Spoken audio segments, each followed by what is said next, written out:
नाही, धुळ्याची तर अतिशय गंभीर अशी चौकशी झाली पाहिजे. आत्ताच्या खटकेला मला असं वाटतंय की जे अर्जुन खोतकर आणि त्यांचे जे 11 सदस्य तिथे होते आणि त्यांचे जे सहाय्यक होते त्यांची रूम जी बुक केलेली होती त्यात इतका पैसा जो सापडला, आत्ताच्या घटकेला 1,84,00,000 सापडले, पण त्याच्या आधी 3.5 कोटीच्या आसपास घेऊन पळाले असं देखील मी ऐकलंय.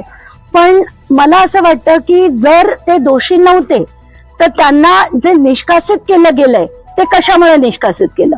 जर ते दोषी, याचा अर्थ सरकारला सुद्धा माहिती आहे की याच्यात दोषी हे अर्जुन खोतकर आहेत आणि ते पैसे घेऊन त्यांचे जे सहाय्यक आहेत ते फरार झाले होते आणि म्हणूनच ही कारवाई त्यांच्यावर केली गेली. अर्जुन खोतकर काय वाटेल ते म्हणे नाका, काही फरक पडत नाही. ते दोषी आहेत आणि खरं तर विधिमंडळ समितीने असा सगळा भ्रष्टाचार करावा अतिशय शॉकिंग आहे. दुसरी गोष्ट, आजच मी जालन्यात आल्या मला पोस्ट मास्टर भेटायला आले आणि त्यांचं असं म्हणणं होतं की 417 नंबरचा जालन्याचा जो गट आहे तिथे एन्क्रोचमेंट ही अर्जुन खोतकरांच्या जवळच्या लोकांनी केलेली आहे. तर मी आता कलेक्टर सरांशी बोलले आणि त्यांना पत्र देखील पाठवलंय की 417 नंबरचा सर्वेचा पूर्ण सर्वे आत्ताच्या घटकेला झाला पाहिजे. पोस्टल डिपार्टमेंटने त्याचे पैसे पण भरलेले आहेत.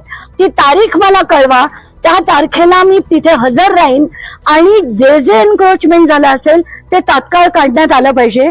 तर कलेक्टरांकडनं मी लवकरात लवकर तारीख देण्याची विनंती केली आहे. ताई कुठे गेल्या नाहीये, ताई व्हेरी मच इथेच आहेत.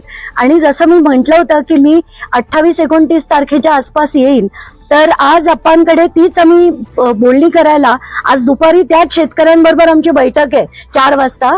तर कुठेही गेले नाही, बिलकुल इकडेच आहे आणि या सगळ्यांविरुद्ध लढणार आहे.